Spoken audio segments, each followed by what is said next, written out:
unaware she was a billionaire's granddaughter. Her husband dumped her in a shelter after her baby shower, but what happened months later left him speechless.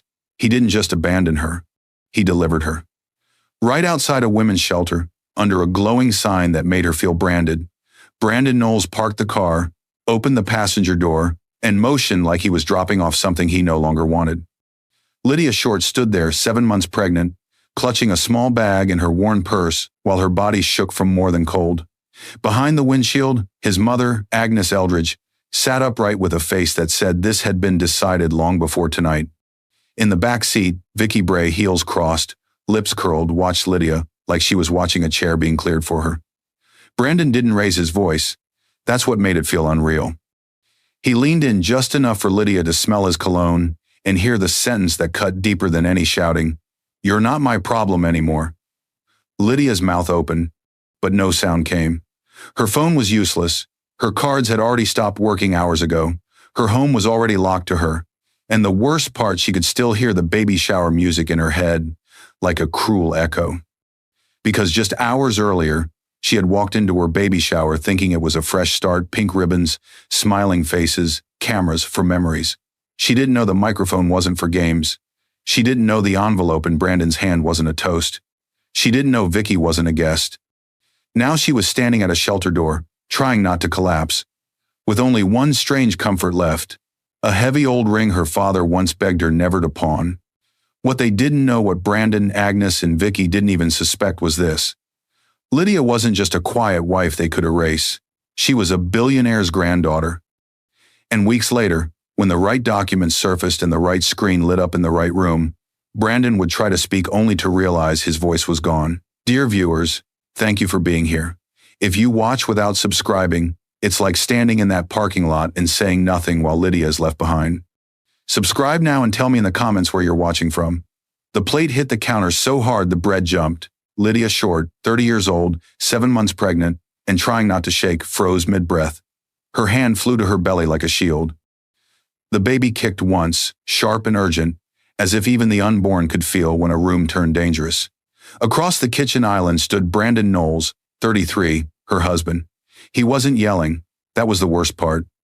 His anger lived in his silence, now tight jaw, hard eyes, the kind of stare that made Lydia feel like she had done something wrong just by existing.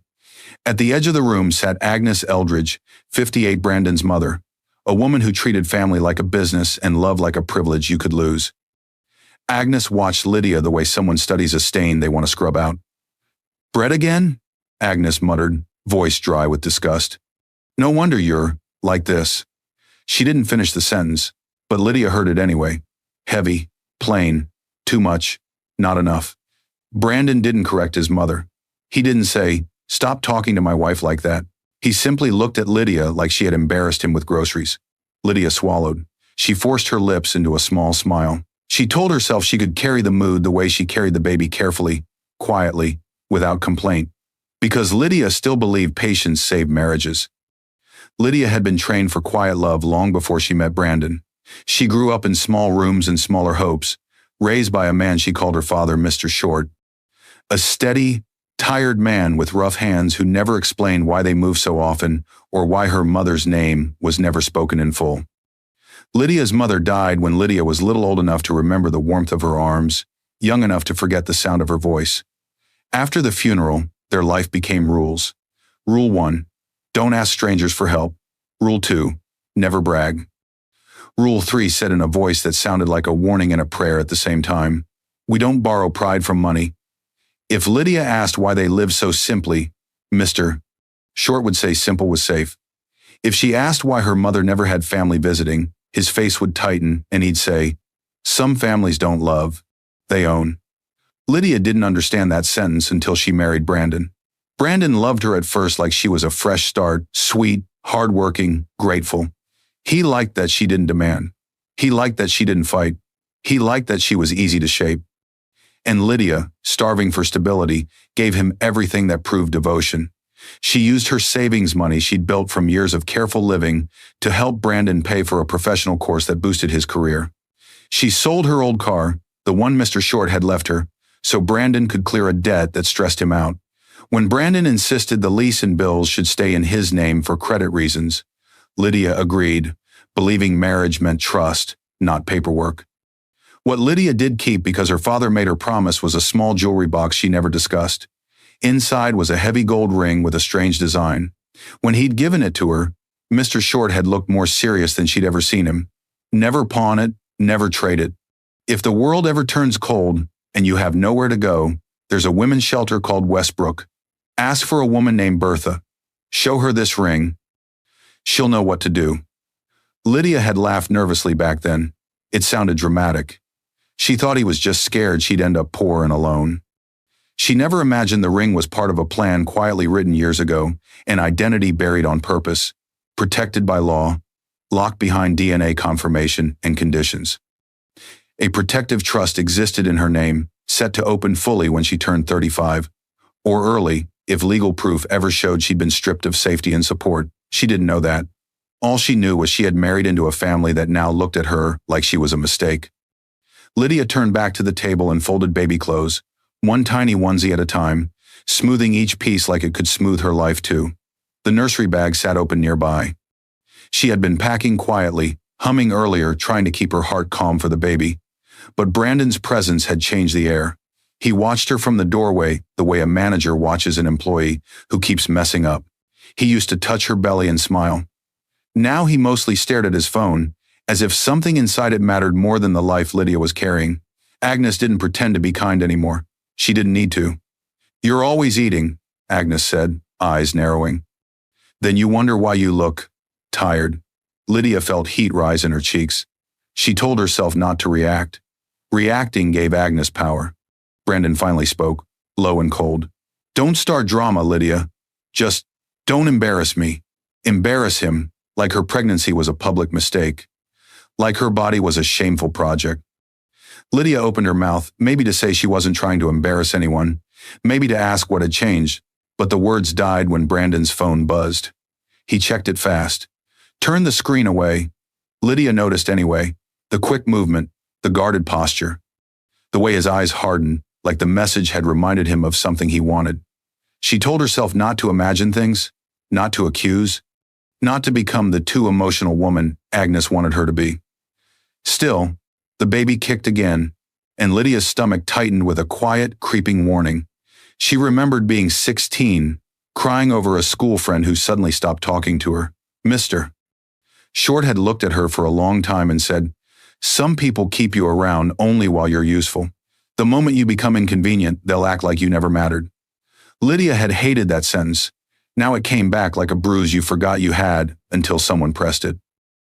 That night, when Agnes went to the guest room and Brandon disappeared into the hallway with his phone, Lydia quietly opened her jewelry box. Her fingers found the ring, heavy, cold, strange. She held it in her palm and felt foolish for needing comfort from metal. From the hallway, Agnes's voice drifted through the house, soft enough to be private, sharp enough to cut. "She's a liability," Agnes whispered to Brandon. "And once the baby comes, she'll be dead weight." There was a pause. Then Brandon's voice, quieter, agreeing without saying it outright. Lydia's breath caught. Her hand tightened around the ring. Brandon's phone buzzed again, closer this time. Lydia stepped into the hall before she could stop herself. She saw the name on the screen for half a second before Brandon's thumb covered it. Vicky.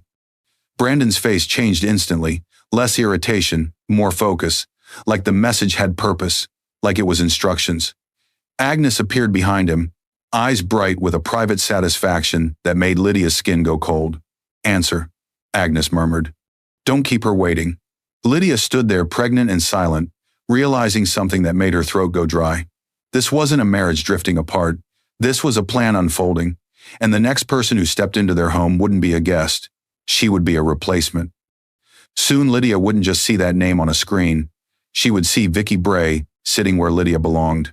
The front door opened without a knock. Lydia's whole body went still. The baby kicked hard, like a warning bell inside her. She was standing in the living room with a folded blanket in her hands when she heard heels, sharp, confident clicks moving across the floor like the person already belonged there. Brandon didn't look surprised. That was the first punch. Agnes didn't even stand up. That was the second. Then the woman stepped into view.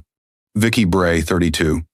Polished, slim, and smiling like she had already won, walked in wearing a fitted coat that looked expensive and a confidence that felt even more costly. She wasn't a friend, she wasn't a cousin, she wasn't anyone Lydia had ever met. But Vicky looked around Lydia's home as if she was inspecting a purchase. Lydia's mouth went dry. Brandon had said it would be a quick work thing, just paperwork, just a meeting, nothing personal. Yet Vicky's eyes landed on Lydia's belly and didn't soften. They sharpened, amused. "Oh," Vicky said lightly, as if she had just noticed a decoration. "So you're really close." Lydia turned to Brandon, waiting for him to explain, waiting for him to look ashamed. He only adjusted his shirt and cleared his throat like he was the one being inconvenienced. "This is Vicky," Brandon said. His voice was calm, almost proud. "She's helping with business strategy, cleaning things up, cleaning, helping." Lydia had never heard those words inside her home before. Agnes finally spoke from her seat, voice smooth as a knife. "Don't stand there like a statue, Lydia. Offer her something. Offer her something." Like Vicky was a guest. Lydia's fingers tightened around the blanket. Politeness was the only armor she'd ever been taught. "Hi," Lydia managed. "Nice to meet you." Vicky smiled wider, but it didn't reach her eyes. "I'm sure it is." Lydia told herself not to panic. This could still be normal. Business people came and went. Brandon had been busy lately. Maybe this was just that, but nothing about the room felt normal. Brandon stayed close to Vicky, not Lydia. His body angled toward the other woman like that was where his attention lived now.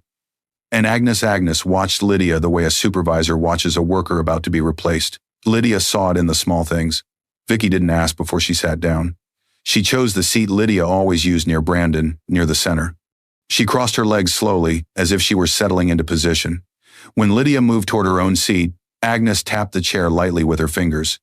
"Let her sit there," Agnes said. "You can take the side." The side. Like Lydia was staff. Brandon didn't protest. He didn't say, "That's my wife's chair." He didn't even look at Lydia's face. He just said, "Yeah, it's fine. It's fine. It's fine." Lydia repeated it in her head like a prayer. Her heart beat too fast, like her body understood what her mind refused to accept. Vicky began talking about Brandon's work with an easy, practiced tone, like she belonged inside his life. "Your expenses are messy," Vicky said, pulling out a thin folder. "Some inefficiencies, some drains. Drains." Lydia heard the word and felt her stomach tighten. Vicky flipped a page and pointed at something. Brandon leaned closer to see, close enough that Lydia could smell Vicky's perfume from across the room. Agnes smiled like she was watching a performance she'd paid for. Lydia tried to make sense of it. She had supported Brandon. She had saved money for him. She had sacrificed. She had stayed quiet when he snapped. She had smiled through his distance. Wasn't that what devotion meant? Then Vicky said, in that same casual voice, "A lot of the spending patterns, they're emotional, not strategic. If you want investors to respect you, we have to remove that noise." Her eyes flicked to Lydia. The insult was gentle, dressed in professional words, but Lydia felt it land like a slap. Brandon nodded. "That's what I've been saying." Lydia's throat tightened. "He's been saying? Saying what about her?" Agnes leaned forward, voice dripping with fake concern. "Lydia doesn't understand how pressure works. She thinks life is feelings." Lydia's cheeks warmed with shame. She wanted to defend herself. She wanted to say she had been the one holding this home together while Brandon chased status. But the room was built against her. And the baby kicked again, hard, like it was demanding she protect them. Vicky wasn't loud. That was what made her dangerous. She spoke in numbers and reports. She used words like audit, risk, financial hygiene. She made it sound official, like Lydia's existence could be measured and reduced. Vicky glanced around the living room. "This space could be optimized too," she said, smiling. "Less clutter, less softness, softness." Lydia knew she meant her. Brandon laughed, a short laugh that cut. "You should see how she packs baby stuff, like we're opening a daycare." He used to smile at the baby clothes. He used to hold them up and joke about tiny socks. Now he made her joy sound stupid. Agnes added quietly, "He needs a partner who won't hold him back. Someone who understands the numbers." Partner. Lydia's fingers trembled. Her father's ring flashed through her mind, heavy and cold. Mr. Short's voice echoed too. "We don't borrow pride from money. But in this house, pride came from status. And Lydia was being treated like a liability. Vicky's gaze dropped to Lydia's belly again. Her lips curved just slightly, and she leaned toward Agnes as if Lydia wasn't even there. "Once the baby comes," Vicky murmured, soft enough to feel private but loud enough for Lydia to catch. "She'll be too tired to push back on anything." "That's when we finalize the changes." Agnes didn't react with shock. She nodded once, slow and certain, like the plan had already been written. Brandon's phone buzzed. He checked it and smirked like something was moving forward exactly as expected. Lydia felt her heart sink. Too tired to push back on what? Vicky stood, smoothing her coat like she was preparing to leave or preparing to return whenever she wanted. Before walking out, she turned back and looked Lydia up and down, calm and cruel. "For success," Vicky said lightly, voice sweet as poison. "Some people have to be removed." Brandon didn't correct her. Agnes smiled. And Lydia realized, with a cold rush, that this wasn't just an affair hiding in shadows. This was a takeover happening in her face. Brandon reached into his pocket and pulled out a thick envelope. His grip was firm, his expression flat like he had practiced this in a mirror. He set the envelope on the table. Not for Vicky, for Lydia. Lydia's eyes locked onto it, breath caught, stomach tight, because she didn't need to open it to feel what it was. At the baby shower they were planning, that envelope wouldn't stay private. It would become a spectacle. The microphone screamed. A high, ugly squeal cut through the hotel function room just as Lydia stepped inside, so sharp it made her flinch and press her palm to her belly. The baby jolted, startled too. Cameras flashed at the same time, bright bursts of light that made Lydia blink like she'd walked into a stage, not a celebration. For half a second she couldn't breathe. Then she saw the decorations, pink ribbons, balloons, shiny welcome baby letters, and forced her lungs to work again. "It's just a baby shower," she told herself. "It's supposed to be happy." But the way people looked at her didn't feel happy. It felt curious, waiting, like they were watching a show that hadn't started yet. Lydia's eyes searched the crowd until she found Brandon.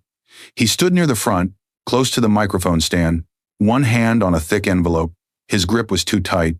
His shoulders were too stiff. He looked like a man holding something heavy that wasn't paper.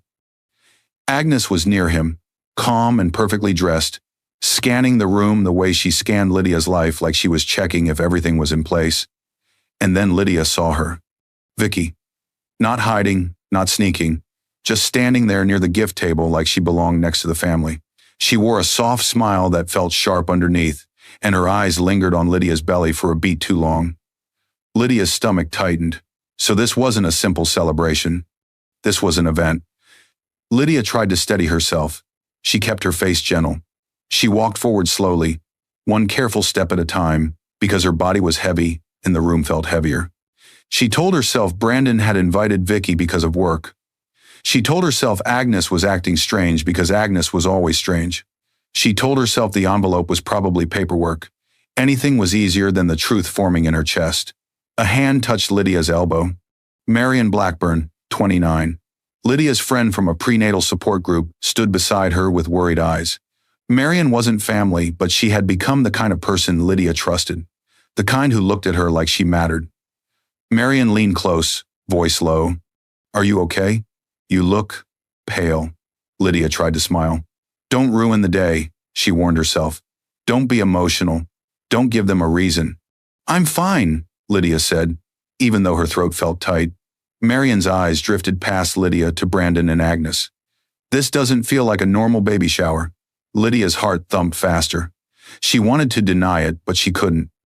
The room was filled with people Lydia barely knew, some of Brandon's co-workers, a few older relatives who usually ignored her, and strangers holding phones like they were ready to record anything. Why were there so many cameras? Lydia's gaze landed on a man with a professional camera rig near the back. He wasn't a guest. He'd been hired. Agnes had arranged this. Of course she had. Joy had been invited, but dread had been seated first. Agnes approached with a bright smile that never warmed her eyes. "There you are," Agnes said, loud enough for others to hear. "Don't stand in the doorway. People are waiting to see you." Waiting. Not celebrating. Waiting. Agnes guided Lydia forward with a firm hand at her back, steering her like she was a prop. Lydia's gaze flicked around for a chair, her chair, the seat she expected near Brandon.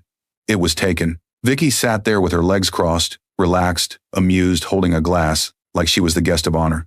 Lydia stopped walking. Agnes didn't stop. She leaned in and murmured, still smiling, "Take the side seat, Lydia. Don't make things awkward." The side seat was near the wall, closer to the serving table than to Brandon. Not a place for the mother to be. A place for someone who didn't matter. Lydia felt heat rise behind her eyes. She fought it down. She lowered herself into the side seat slowly, carefully.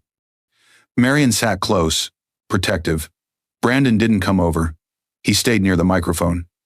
Vicky leaned toward Agnes, her voice low but not low enough. "Good. She'll sit where she belongs."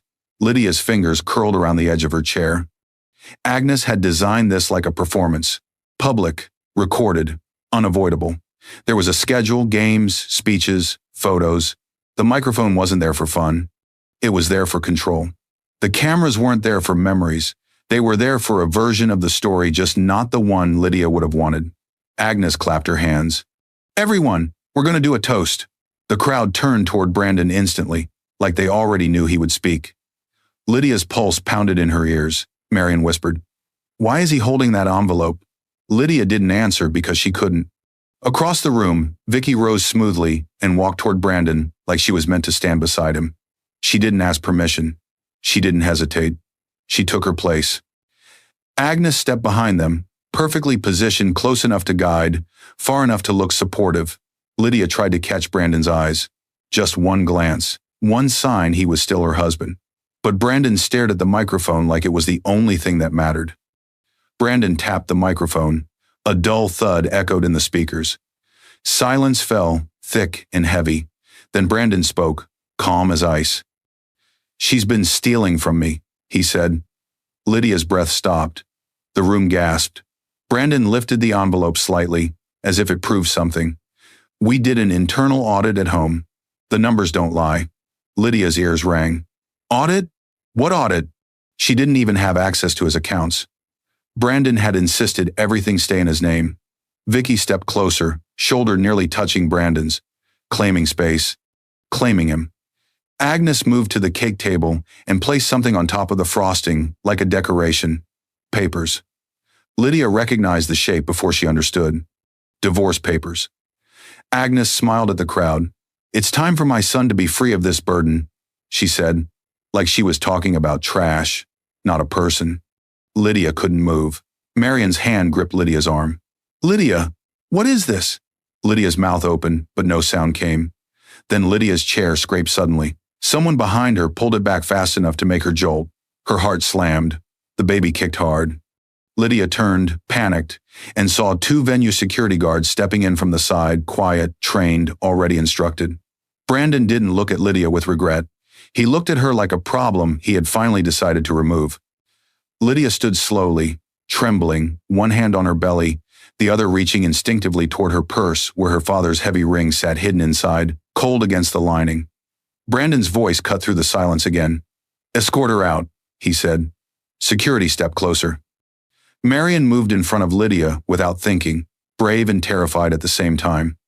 "You can't throw her out, she's pregnant." One of the guards spoke low, apologetic. "Ma'am, the event organizer says you need to leave. We're just following orders." Lydia realized in one horrifying flash that Brandon wasn't going to stop, he was going to finish. And while the crowd watched her fall, Lydia didn't know something else was already being taken from her, something that would make the night outside feel even colder. The card reader beeped once, then flashed declined in bright red letters. Lydia's stomach dropped so fast it felt like the floor moved. She stood at the small payment booth near the hotel parking exit, still shaking from being forced out of her own baby shower, still hearing the crowd's gasps in her ears. Her hands trembled as she pushed the card forward again, desperate, like the machine might suddenly grow mercy. The attendant's eyes softened with pity. "It's not going through." Lydia tried a second card, another beep, another denial. Outside, the wind felt too sharp for her skin. One of the security guards lingered near the doors, watching like she was a problem that hadn't been fully removed yet. Lydia's phone buzzed. A message from Brandon. "Brandon, don't use the cards. I canceled everything. Canceled. Not paused, not frozen, canceled. Lydia's throat tightened until she couldn't swallow. The baby kicked hard, like it was protesting the panic rising in her body. She clutched her belly and forced air into her lungs. She needed to leave. She needed to go home. Even if it was humiliating, even if it meant begging, at least home had a bed. She started toward the street to call a taxi. Before she could raise her arm, Brandon's black car rolled up like a shadow. The window lowered halfway. His face was calm, too calm. In the passenger seat sat Agnes, watching Lydia with that same cold satisfaction, like the day had gone exactly as planned. In the back seat, legs crossed, lipstick perfect, Vicky stared out the window, as if Lydia was a stranger on the street. Lydia's heart slammed. This wasn't help. This was the next step. Brandon got out. One of the security guards moved with him, more out of habit than threat, then stopped when Brandon waved him off. The guard stepped back toward the hotel. Brandon spoke without warmth. "Get in." Lydia's lips parted. She wanted to ask, "Where are we going?" She wanted to ask, "Why are you doing this?" She wanted to ask how a man who once promised to protect her could look at her like she was unwanted furniture. But Brandon's eyes warned her not to speak. Agnes clicked her tongue. "Don't stand there. People are watching." Cars slowed. Someone lifted a phone. Lydia's cheeks burned with shame that wasn't hers. The baby shifted again. Fear swallowed her pride. She didn't want a scene, not because she was weak, but because she was protecting the life inside her. So she got in. The car smelled like expensive air freshener and control. Lydia sat in the front passenger seat. Agnes sat upright beside Brandon, in the front, like a supervisor overseeing a delivery. Vicky lounged in the back seat, legs crossed, as if this was a victory ride. Brandon drove with both hands on the wheel, eyes forward, jaw tight. No one spoke for a long minute. The silence was loud enough to bruise. Lydia stared at her hands. She tried to keep her breathing steady. She tried to remember she was still a person, still a wife, still a mother-to-be. She tried to summon the old Brandon, the one who used to laugh softly when she mispronounced a word, the one who once said he liked that she didn't care about status. But the Brandon driving now didn't look like that man. Agnes broke the silence first. "You should have listened when we told you to stop acting like you belong." Belong where her own marriage? Vicky leaned forward slightly, voice smooth and sweet in the way poison can be sweet. "This is what happens when you're emotional instead of useful." Useful. The word hit Lydia like an insult dressed as truth. Brandon finally spoke, still not looking at her. "You brought this on yourself." Lydia's eyes stung. She didn't even know what this was supposed to be. She had folded baby clothes. She had loved him. She had stayed faithful. She had tried to keep peace. What crime had devotion become in this house? Her phone buzzed again. Another message from Brandon, sent earlier, appeared when she checked the screen. "Brandon, don't try to go back to the house." Lydia turned her head slowly. "The house?" Brandon's voice stayed flat. "Locks were changed this afternoon." Changed. A simple sentence that meant, you have no door, you have no room, you have no place. In her mind, Lydia saw Vicky walking through the room she had cleaned, touching the baby things Lydia had bought, sitting where Lydia had sat. The thought made her stomach twist. Vicky smiled like she could hear Lydia thinking, "It's a nice place," she said casually. "I can see why you tried so hard to keep it." Agnes gave a small approving nod, like Vicky had said something clever. Lydia's hands curled into fists.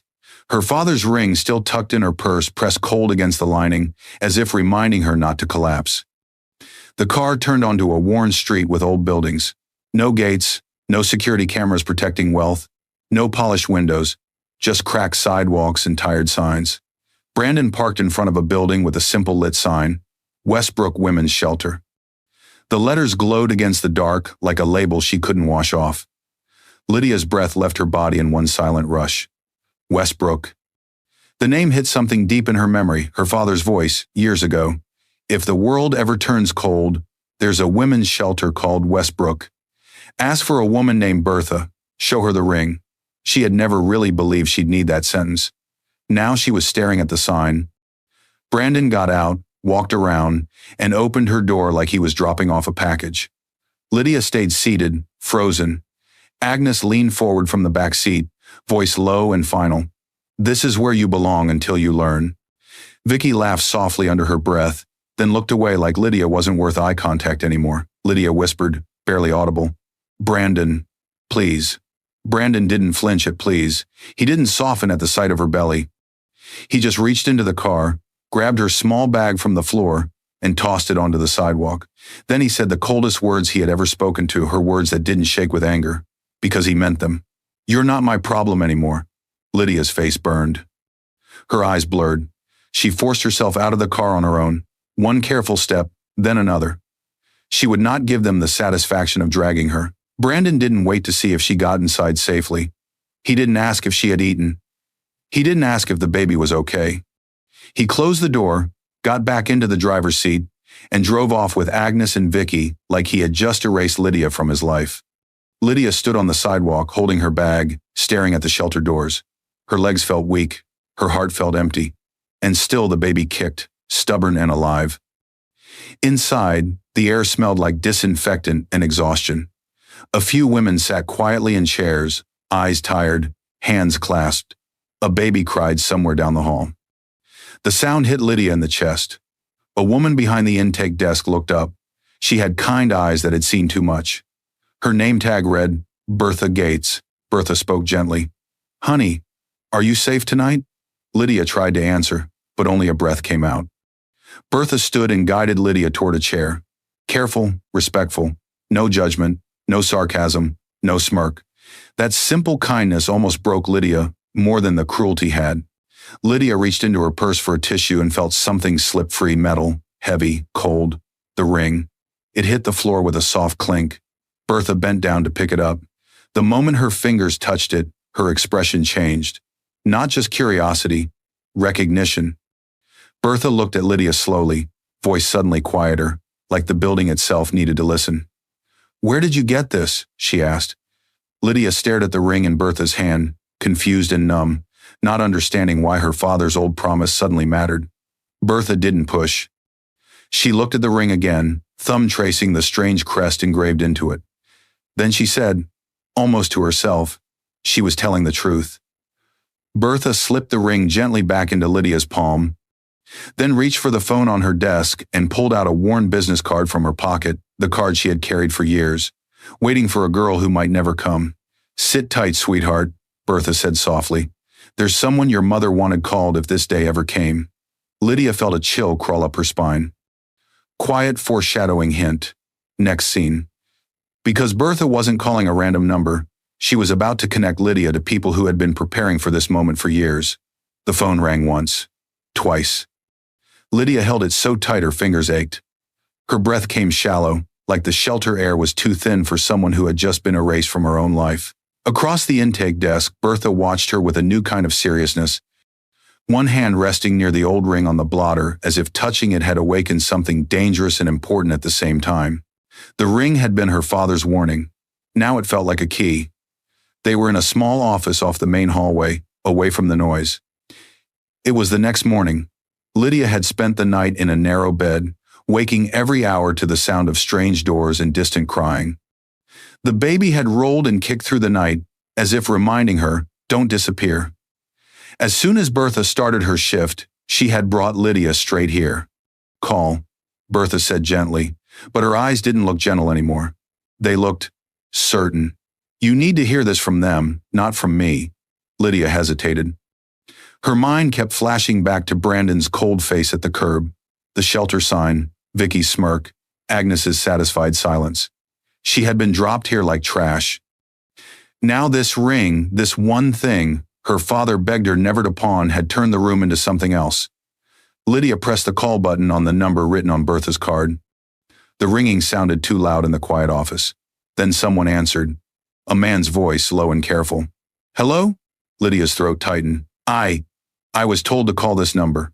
A pause, a breath. Then the voice changed, still controlled, but sharper with focus, like he had been waiting for this moment longer than he wanted to admit. "You're Lydia Short," the man said, not as a question, but as recognition. "Yes?" Lydia went still. The baby kicked once, hard, like the truth had touched them both. "Yes," Lydia whispered. "Who are you?" "My name is Samuel Dillon," he said. "I'm a private investigator for an estate law firm. And you've been missing from a very powerful family's records. Lydia felt her blood turn cold. Missing. Powerful family. She looked at Bertha, confused, almost angry. Bertha didn't look away. She looked like she had just watched a door open that Lydia didn't even know existed. Lydia lowered herself into the chair beside the desk, slow and careful, because her legs were shaking. Her free hand moved to her belly, steadying herself like she could steady the world. Samuel's voice stayed calm, professional. This was a man trained to deliver information without emotion. Maybe he had to be. Maybe people like him handled lives like paperwork. I work for an estate attorney, Samuel said. We represent a family that set up a protection trust years ago. I need you to listen carefully. Estate. Lydia almost laughed, but nothing came out. An estate had nothing to do with her life. She had been raised on thrift stores and quiet rules. She had been taught to survive without asking for help. The word estate belonged to other people. I think you've made a mistake, Lydia said. My father? Samuel interrupted gently, like he'd heard this exact line before. The man who raised you may not be the man who fathered you. Lydia's chest tightened like someone had pressed down on her ribs. The room tilted in a way that made her grip the phone harder. Bertha slid a cup of water toward her. Lydia didn't drink it. Her eyes stayed on the ring on the desk. Samuel continued. That ring, you have it. That confirms something we've been trying to confirm for years. It was my father's, Lydia said quietly. Exactly, Samuel replied. He was part of the safety plan. Go damn, safety plan. Lydia stared at the wall behind Bertha like it might explain what her life had been hiding. Her mind flashed back to Mr. Short's strange warnings. Some families don't love, they own. The way he moved them. The way he never spoke about Lydia's mother's past. Lydia's voice shook. Why would anyone need a safety plan for me? Samuel's pause was short but heavy. Because your mother ran, he said, and the family she ran from doesn't lose track of blood. Lydia's breath caught. Her mother had never been described as someone who ran. She had always been spoken of like a fragile memory, like a sad story, not a woman fleeing something powerful. Who are they? Lydia whispered. Samuel didn't say the name yet. He didn't rush. He sounded like he knew this truth could crack someone open if dropped too fast. A wealthy family, he said carefully. Your grandfather is alive. He is extremely well known. And you are his biological granddaughter. Lydia's throat tightened so much she couldn't speak. Granddaughter. Her mind fought it instantly. No, that was impossible. That was movie stuff, not Lydia's life. But her body reacted before her logic could. She started shaking. Samuel's voice lowered, quieter now, as if he understood she was hanging over a cliff. Your mother made a legal request years ago, he explained. She asked that the family never approach you directly while you were young. She wanted you to grow up away from all of it. Lydia's eyes stung. So they just agreed? They didn't agree because they were kind, Samuel said. They agreed because she forced it into the trust documents. She created conditions, DNA confirmation, age requirements, and a protective fund. There it was again, a trust. Samuel continued, most of the main trust stays locked until you turn 35. That was your mother's rule. But she added early release triggers for your safety moments where we're allowed to step in sooner if your life becomes dangerous. Lydia swallowed. What kind of triggers? Another pause. Then Samuel said it plainly.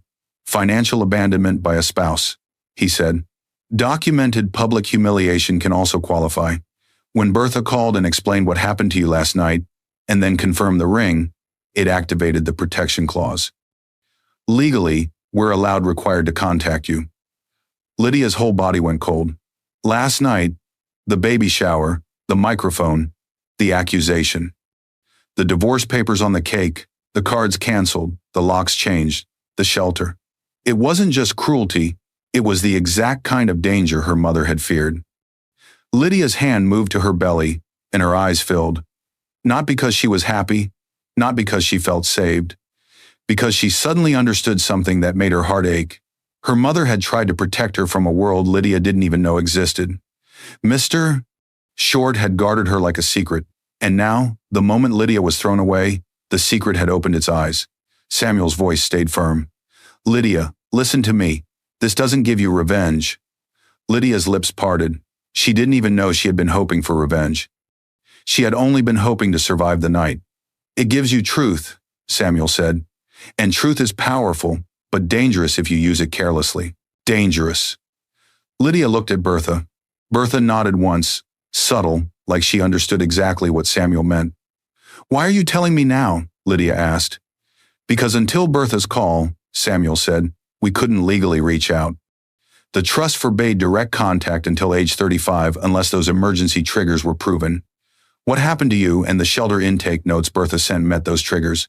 A few weeks ago, our internal monitors flagged unusual movements in your household accounts, Samuel added. We sent a preliminary letter to the address we had on file, nothing detailed, just a notice to contact us. But you clearly never saw it. Now, after what happened last night, we're allowed to speak to you directly. Lydia's mind flashed to Brandon's face as he drove away, to Agnes smiling, to Vicky sitting in Lydia's place. They thought she was nothing. They treated her like nothing. And Lydia had let them because she didn't know she had any other options. She stared down at her belly, feeling her baby move, slow and steady now. She whispered, barely audible, "Then let's tell it right." Bertha exhaled softly, like she'd been holding her breath. Samuel's voice sharpened again. Good. Because the next step is evidence. I need you to remember everything. Names, times, witnesses, anything you saw, anything you heard. My firm will send a family law attorney to you today. You won't be doing this alone. Evidence. Lydia swallowed. Her fear didn't disappear. It shifted shape. It became focus. Samuel spoke one final line that made Lydia's skin prickle. One more thing, he said. If they threw you away this fast, it means they're hiding something bigger than an affair. Lydia's heart thumped hard. Samuel's voice lowered. Brandon and the woman you saw, Vicky, have already moved money into outside accounts. What they did at the baby shower wasn't the first attack. Lydia's mouth went dry. The baby kicked again, like it had heard the word attack and understood it meant danger. Lydia stared at the ring on the desk, suddenly terrified of how much power could be attached to one piece of metal. Outside the little office, the shelter hallway stayed quiet. But Lydia felt it, the invisible shift in the world. Like someone out there had just realized Lydia was no longer alone. Quiet foreshadowing, hint, next scene. And the very next step would not be a screaming confrontation, but a silent investigation that turned her pain into proof. The folder hit the table like a judge's gavel. Lydia flinched, not from fear this time, but from the weight of what she was about to see. It was 3 days after Brandon had dumped her at the shelter. 3 days of thin mattresses, shared bathrooms, and nurses telling her to rest while her mind refused to sleep. 3 days since Bertha handed her a phone and a ring and connected her to a man named Samuel Dillon. Now Lydia sat in the shelter's small conference room, the lights humming overhead, the distant sound of doors closing down the hall. It was late after dinner, after the shared showers, after the other women tried to sleep, but Lydia couldn't sleep. Her hand rested on her belly, protective and steady. The baby moved slowly, as if listening too. Across from her sat Samuel Dillon, the private investigator she'd spoken to on the phone. He looked tired but focused like this. Wasn't his first time watching someone learn their life had been dismantled on purpose. Next to him sat Patrice Braun, a family law attorney with a calm face and sharp eyes. Patrice wasn't warm in a sweet way. She was warm in a safe way. The kind of person who didn't panic because panic was useless. Patrice slid a pen toward Lydia. Before you look, she said gently, I need you to understand something. Lydia swallowed. What? Patrice didn't raise her voice. She didn't dramatize. She just stated it like a fact. This isn't only betrayal, Patrice said. This is a pattern. A pattern. Lydia's chest tightened. Brandon hadn't just left her. He designed her fall. Samuel opened the folder, and Lydia's world sharpened into numbers, dates, and proof. Lydia didn't rush revenge. She learned. That was the first decision she made that belonged only to her. Samuel had told her on the phone, truth is powerful but dangerous if used carelessly. Patrice had told her, the court doesn't care how you felt, it cares what you can prove. So Lydia did what she had always done to survive. She became careful. During the last 3 days, she had met with a nurse and a counselor at the shelter, eaten what she could, and tried not to fall apart. At the same time, Samuel had been working quietly in the background. Bertha had faxed the shelter intake notes and a signed release. Lydia had signed an authorization so Samuel and Patrice could pull any records tied to her name and marriage. The estate law firm had used its resources to move fast, faster than Brandon expected anyone could move. Now Samuel spoke slowly, laying facts down like bricks. "He didn't just abandon you," he said. "He robbed you." Lydia stared at him, her mouth dry. Robbed. That word sounded too criminal for something that happened inside a marriage. But then Samuel turned the first page. The documents weren't dramatic. That was what made them terrifying. Patrice tapped the line items with her finger. "Look at the dates. Not random. Planned." Lydia's eyes moved across the page. Transfers. Withdrawals. The amounts weren't small. They were deliberate, done in chunks, just small enough to avoid automatic alerts. Lydia remembered Brandon acting stressed those weeks, snapping at her for buying baby wipes, telling her to budget better, making her feel guilty for wanting a second pack of tiny socks.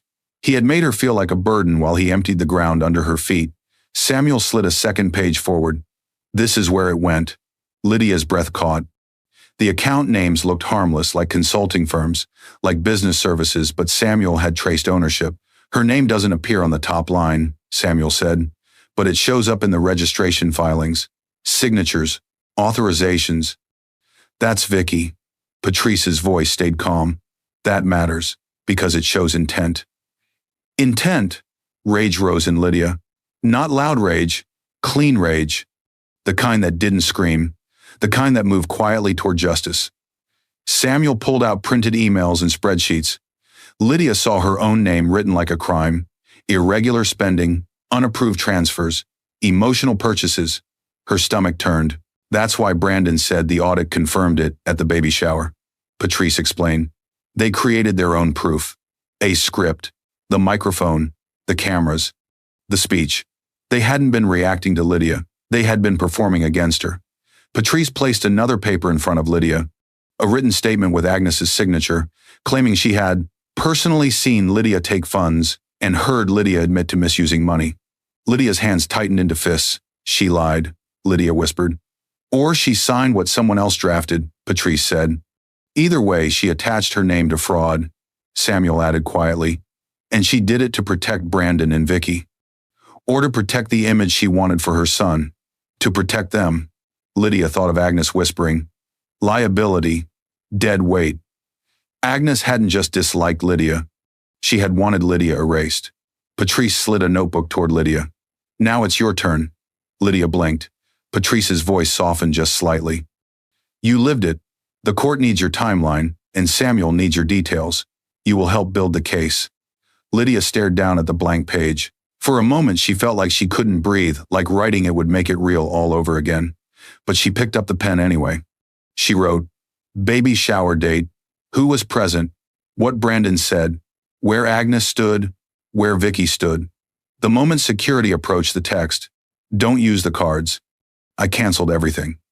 The text, "Don't try to go back to the house." The drive, the shelter sign, the ring falling, Bertha's face, she wrote until her hand cramped. Samuel watched without interrupting, like he respected that this wasn't just evidence. It was Lydia taking her life back line by line. Near the end of the folder, Lydia noticed a photo that made her breath catch. A security camera still. A trash bin behind the house she was no longer allowed to enter. A hand dropping something into it. The image was grainy, but the object was clear. A burned envelope, edges black, seal half melted.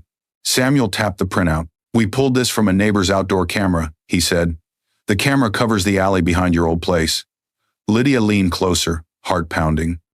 Her name was faintly visible on the envelope, and the seal, an embossed mark, looked expensive, official, old. It matched the crest on her ring. Lydia's fingers went cold. "Why would an estate send me anything?" she whispered. Patrice's eyes narrowed. "Because they were trying to reach you, and somebody didn't want you to get it." Samuel's voice lowered. This was dated several weeks before the baby shower. Someone intercepted it and tried to destroy it. Lydia's mind flashed to Vicky's confident smile. The way she walked through Lydia's home like a buyer. The way she said, "Some people have to be removed." Lydia swallowed hard. Vicky didn't just want Brandon. Vicky wanted whatever Brandon believed Lydia didn't have. and she had burned evidence to keep Lydia powerless. Patrice closed the folder slowly and looked Lydia in the eyes. "I can file for divorce and emergency protection," Patrice said. "Abandonment, financial abuse, fraud. If we do this right, you won't just walk away, you'll expose them." "Expose." Samuel leaned forward, voice tight. "There's one more problem. Whoever burned that envelope understood what the seal meant." Lydia's throat tightened. "What do you mean?" Samuel didn't soften it. "It means Vicky may already know you're connected to a very wealthy estate. Even if she doesn't know the full story, she knows enough to be dangerous." Lydia's stomach dropped. The baby kicked once hard, sudden. Patrice's voice went quiet, serious. "We need to confirm who you are on paper. DNA test. Chain of custody. Once that result comes back, they won't just be facing your word, they'll be facing your name." Lydia stared at the burned seal on the photo, heart racing. Because if someone had tried this hard to keep a letter from her, then the truth inside it could change everything. And when the lab results finally arrive, the sentence at the top of the page will overturn everything Lydia thought she knew about herself. "The lab results are back." Samuel's voice cut through the small shelter meeting room like a blade. Lydia's pen stopped midline. Her hand went to her belly without thinking, protective and steady at the same time. The baby shifted, slow but firm, like it felt the room tighten. Patrice didn't speak yet. She just slid a sealed packet across the table toward Lydia. It wasn't the kind of envelope that held ordinary news. It had weight. It carried the same embossed crest she'd seen on the burned envelope photo and on her ring. The estate seal. Lydia's throat went dry. This wasn't shelter gossip. This wasn't a coincidence. This was a door opening. Samuel's eyes stayed on Lydia's face. He looked like a man who had seen people crumble at truths like this. "Before you open it," he said, "you need to know it answers the biggest question." Lydia's fingers trembled as she broke the seal. The first page was clinical names, codes, chain of custody notes. Patrice had insisted on that part. Everything had to be clean, provable, usable later. A nurse at the shelter had taken Lydia's DNA swab under witness. The sample had been delivered to a certified lab, no shortcuts. Then Lydia's eyes landed on one line. DNA, match confirmed. Her heart stuttered. She pressed her palm to her belly. The baby kicked once, sharp. Lydia's breath caught like she had been punched from the inside. Patrice's voice came softly, steady. "It's confirmed, Lydia." Samuel added, lower, almost careful. "You are who the records say you are." Lydia's lips parted, but no sound came out. For a moment, Lydia couldn't feel the chair under her. She couldn't hear the hallway noise. She only heard her father's voice, "Mister." Short so clear it felt like he was standing behind her. "We don't borrow pride from money." She used to think that rule was about being humble. Now she wondered if it was about staying hidden. Her mind pulled up old scenes like broken film clips. Her father moving them quietly whenever someone asked too many questions. Her father never letting her post family details online, even when it seemed harmless. Her father's face tightening whenever a fancy car parked too long on their street. Her father's hands shaking a little when he pressed the ring into hers. "If you ever have nowhere to go, find Bertha at Westbrook." Lydia looked down at her hand. The ring sat there now, heavy and cold, as if it had been waiting for this exact moment to become more than jewelry. Patrice watched Lydia gently. "Do you want me to read the letter from the estate attorney out loud?" she asked. "Or do you want to read it yourself?" "Letter. So there really was a letter, the one someone burned." Lydia nodded, barely able to move her head. Patrice turned the page. "This is from the estate attorney," Patrice explained. "He represents your grandfather's legal interests and the trust arrangements linked to your birth family. He's not here in person, but he's available on speaker if you want to ask questions."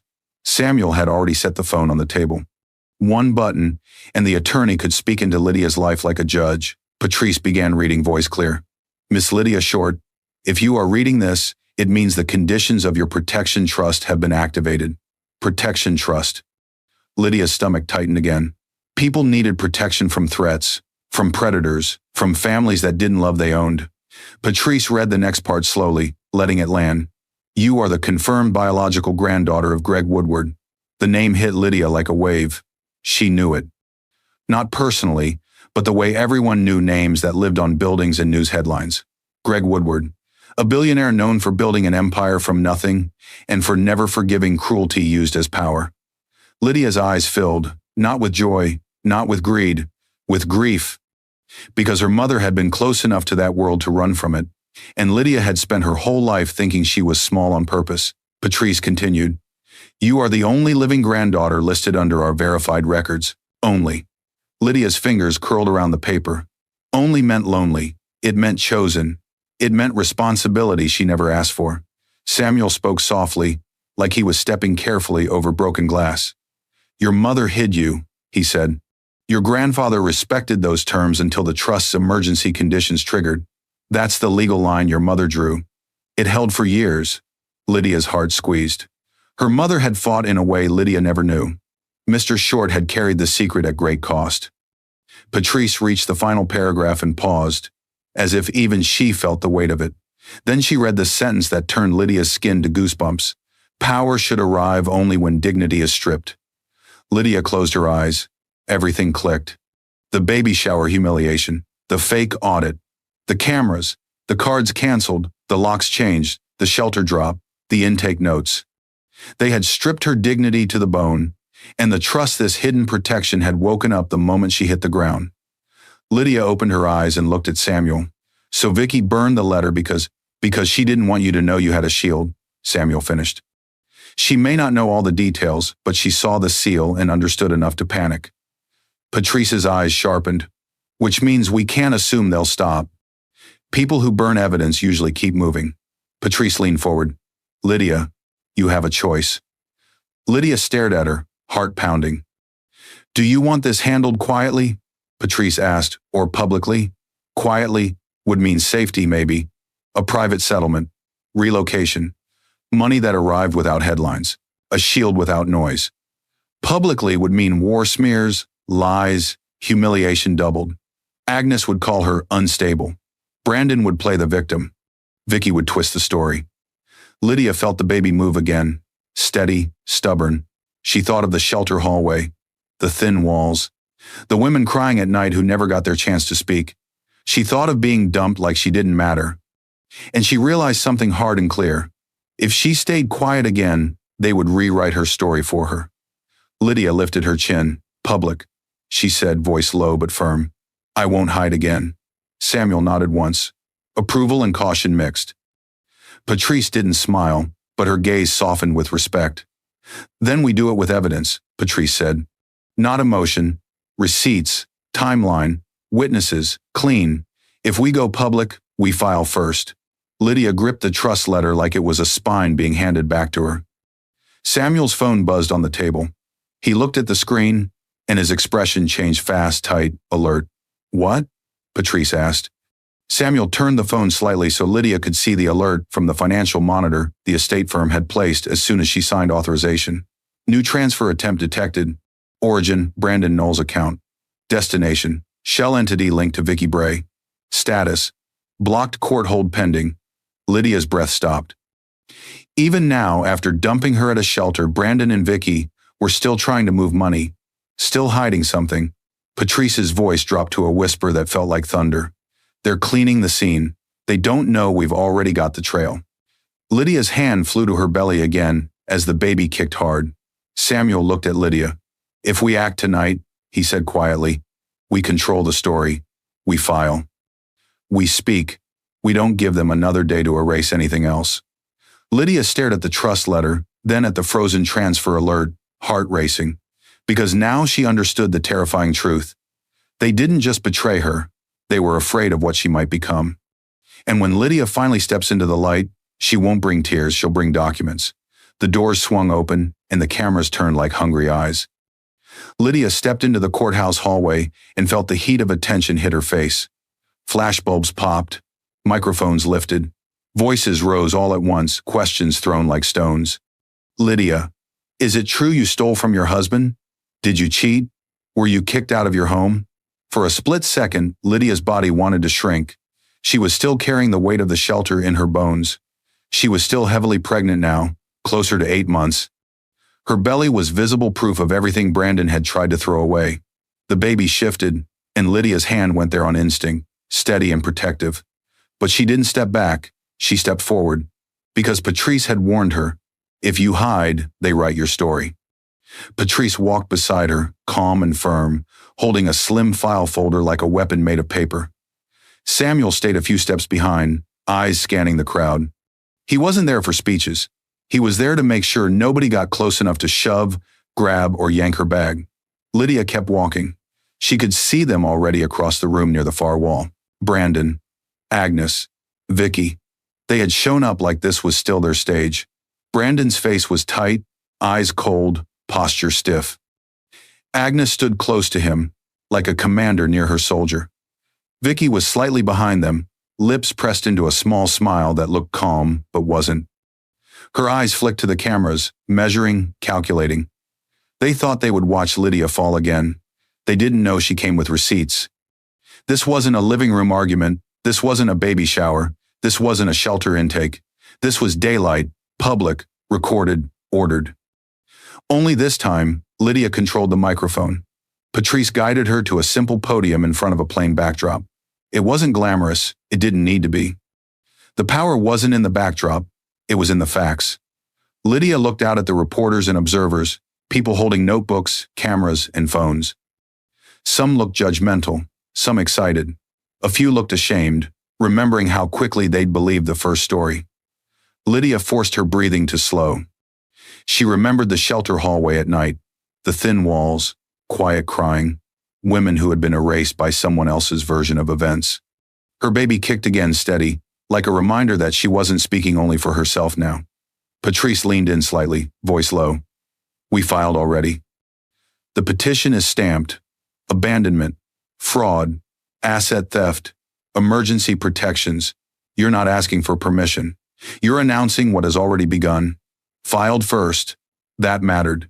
It meant Brandon didn't get to set the narrative in court. Samuel murmured. He's watching you like he can't decide whether to be angry or afraid. Lydia didn't look at Brandon yet. She stepped up to the podium. The hallway noise dropped. Lydia didn't shout. She didn't cry. She spoke like a person who had already survived the hardest part. I was publicly accused of theft, Lydia said, voice steady, at my own baby shower. A small shock ripple ran through the crowd. Some had seen the clips online. Now they were hearing her side. Those accusations were false, Lydia said. Here is the evidence that shows what actually happened. Patrice signaled to a technician. A large screen on a stand beside the podium lit up. Not gossip, not rumors, documents, bank transfer logs, dates, times. Origin accounts marked joint. Destination accounts tied to shell companies. Lydia spoke while the images changed. These are transfers from our shared accounts, she said. Drained in the weeks before that event. The screen flipped. A list of withdrawals. Another image, a simple arrow diagram showing money flowing from household accounts into consulting entity A and service entity B. Underneath, partially blurred for legal reasons but clear enough, were registration records linking those entities to one name, V. Bray. Lydia didn't say Vicky's name yet.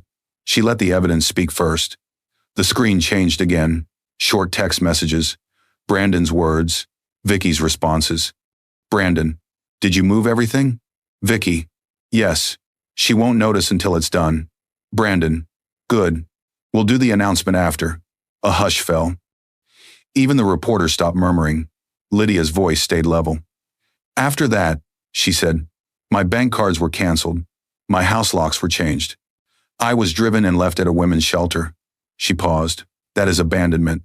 Patrice stepped forward and placed a document on the podium, angled so cameras could catch the official court stamp.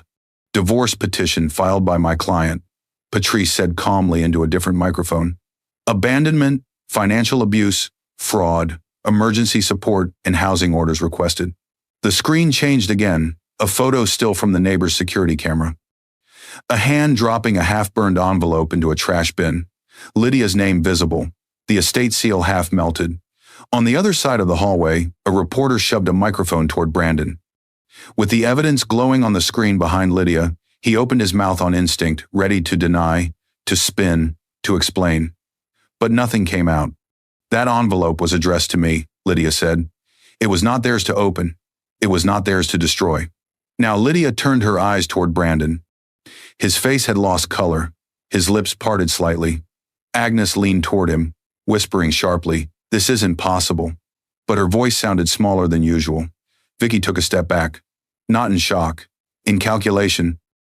Her eyes moved across the screen, then toward the exits, then toward the nearest camera like she was adding up how much of herself she could still save. Lydia looked back at the reporters.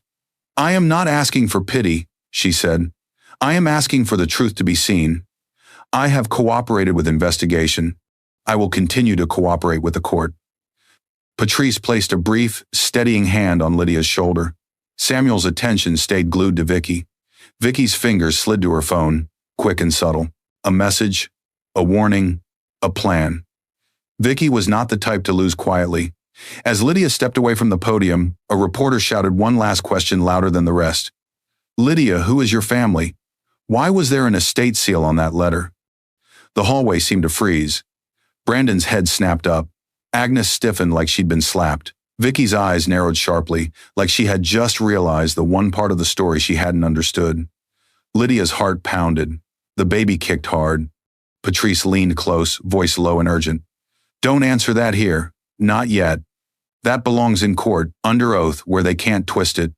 Lydia swallowed. Because she knew the next fight wasn't about marriage anymore. It was about power and blood. And Brandon, watching her now like he'd never truly seen her, looked terrified of what the court might uncover. And when the courtroom doors close, the truth won't be told in words first. It will be told in signatures, timestamps, and a verdict waiting to drop. The judge's gavel cracked once, and the sound sliced through the courtroom like a final warning. Lydia's whole body tightened. Her hand went to her belly without thinking. The baby shifted, steady but firm, as if even the unborn understood that this room could change everything with a single sentence. Across the aisle, Brandon stared straight ahead, his face stiff and pale. He wasn't smirking. He wasn't performing confidence. The news clip of Lydia's statement had spread fast. The documents had already been filed. Out there, he could bluster. In here, evidence ruled.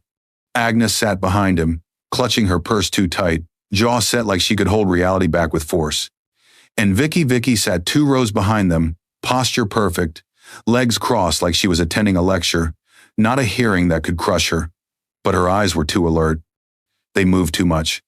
She kept watching the door like a person already planning her exit. Lydia didn't look at them for long. She looked forward. Because Patrice had told her, in court, emotion is allowed, evidence decides, and Lydia had brought evidence. The courtroom felt colder than the shelter ever had. The shelter was loud with pain. This room was quiet with power. Observers filled the benches, some reporters, some law students, some strangers who had followed the story. Phones were off, cameras were limited, but attention was focused. Lydia sat beside Patrice, shoulders straight, breathing slow. She wore a simple dress and held a small folder in her lap like it was a lifeline. She wasn't there to put on a show. She was there to stand behind the work she had already done. Patrice stood when the judge called the case. The judge didn't smile. The judge didn't frown. The judge looked down at the file like it had already spoken. Lydia could hear the rustle of papers, the scratch of a pen, the faint cough of someone trying not to make noise. Brandon's lawyer stood too, trying to look confident. But his voice came out a little too fast, a little too high, when he started his objections as if he could feel the ground shifting under his client's feet. Brandon didn't look at Lydia. He didn't dare. It wasn't because he felt guilty. It was because he couldn't read her anymore. Lydia used to be predictable, soft, apologetic, a woman he could call too emotional and expect to shrink. Now she sat like someone who'd had her dignity stripped and then given back with documents and signatures. Patrice didn't talk long. She didn't need to. She stood and said one sentence that sounded simple but carried a hammer inside it.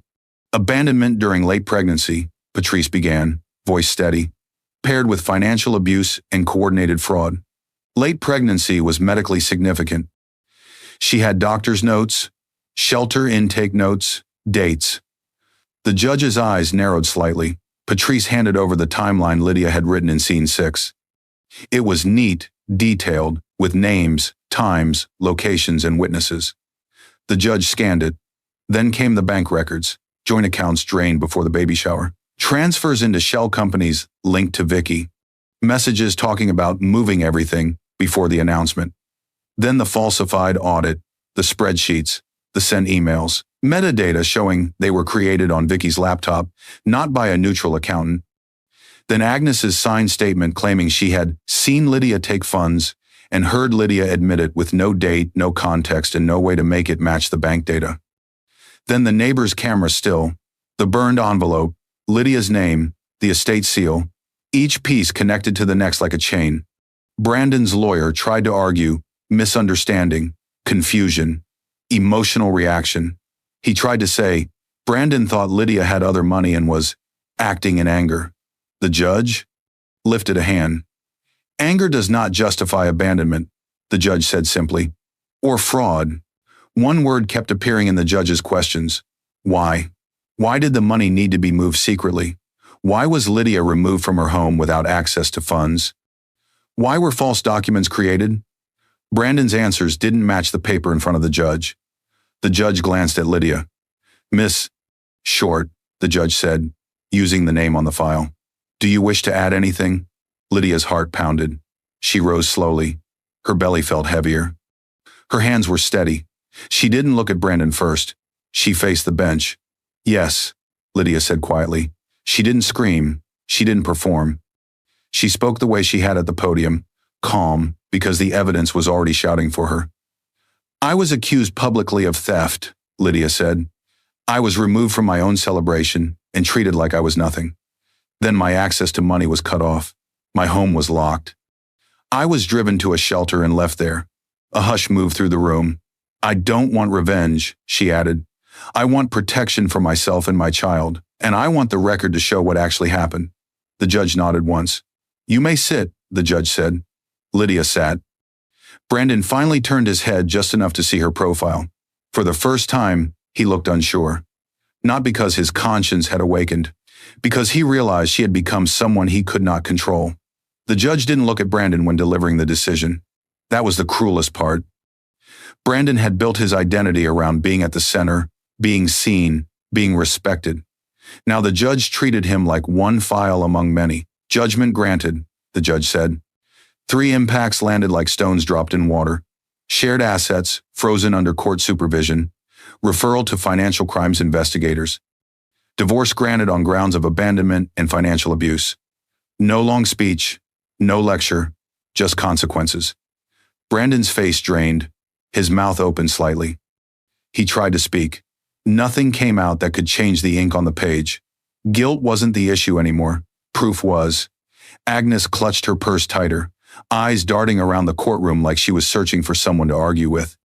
But outside her own house, her voice carried no automatic power. Vicky stood slowly. Lydia watched her from the corner of her eye. Vicky smoothed her jacket like she was leaving a boring meeting. Then she walked out. No apology, no explanation, no glance at Brandon, just an exit clean and cold. Brandon turned his head sharply, panic flickering. His hand twitched, like he wanted to call her name. But Vicky didn't turn around. Not once. The courtroom doors closed behind Vicky with a soft click that sounded louder than the gavel. Lydia's stomach tightened, not with fear for herself now, but with the realization that Vicky wasn't leaving because she felt guilty. She was leaving because she was free. Samuel leaned toward Patrice and whispered, just loud enough for Lydia to hear, "She's running." And if she runs, she doesn't just take shame, she takes whatever money and records she managed to pull aside before the freeze. Lydia's heart thumped. Because if Vicky disappeared, she could rewrite herself somewhere else while Brandon took most of the legal hits.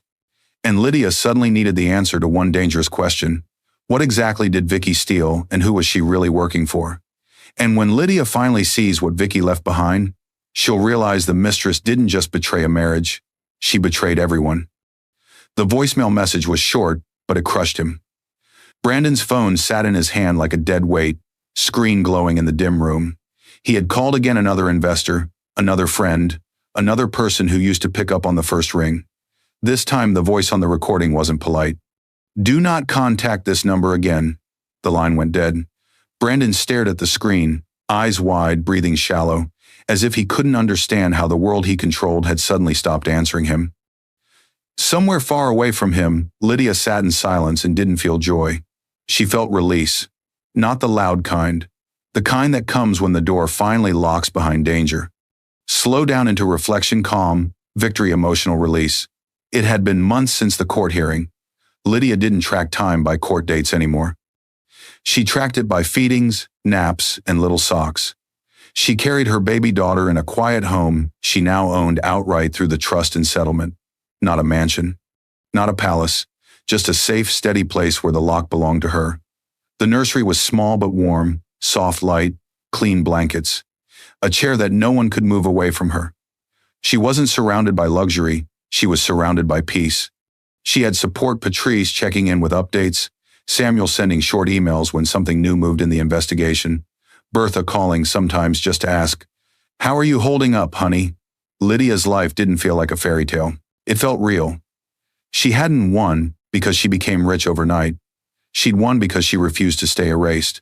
One afternoon, with the baby asleep against her shoulder, Lydia opened her jewelry box again and looked at the ring, the one her father begged her never to pawn.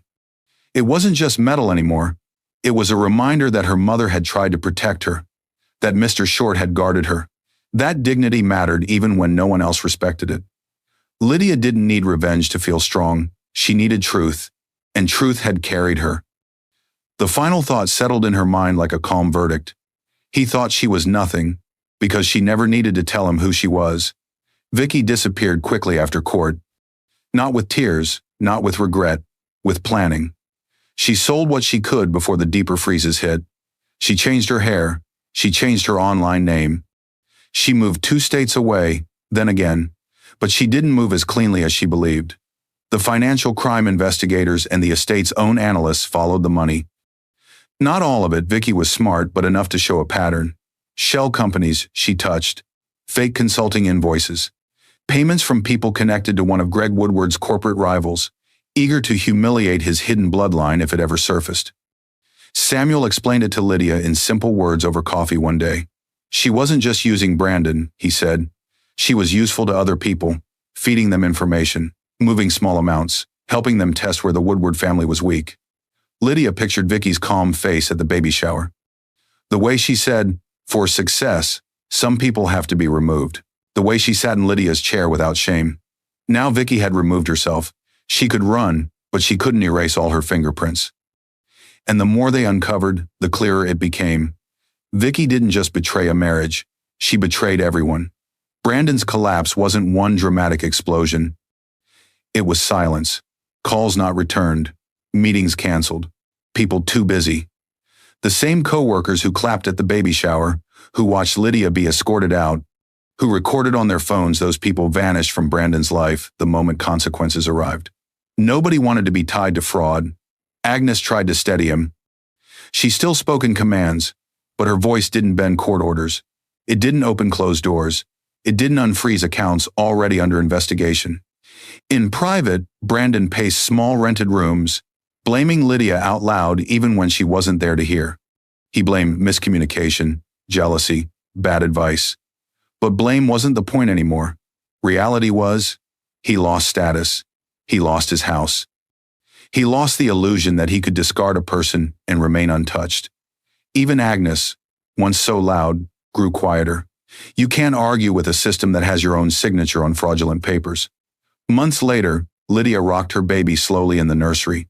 The case files were in a drawer in another room. The estate documents were in a fireproof box.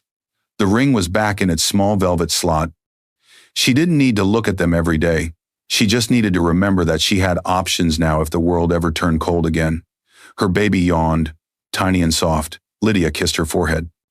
"You will never have to beg someone to see your worth," Lydia whispered. Not about money, about love, about basic respect. She still visited the shelter sometimes with Bertha's permission to talk to women who had just arrived, not as a savior, as someone who understood what it felt like to be dropped at those doors with nothing. She didn't tell them she was a billionaire's granddaughter. She told them how she started, with a pen, a timeline, and the decision not to disappear. The quiet strength she'd carried all her life had finally been allowed to stand in the light, and it stayed there.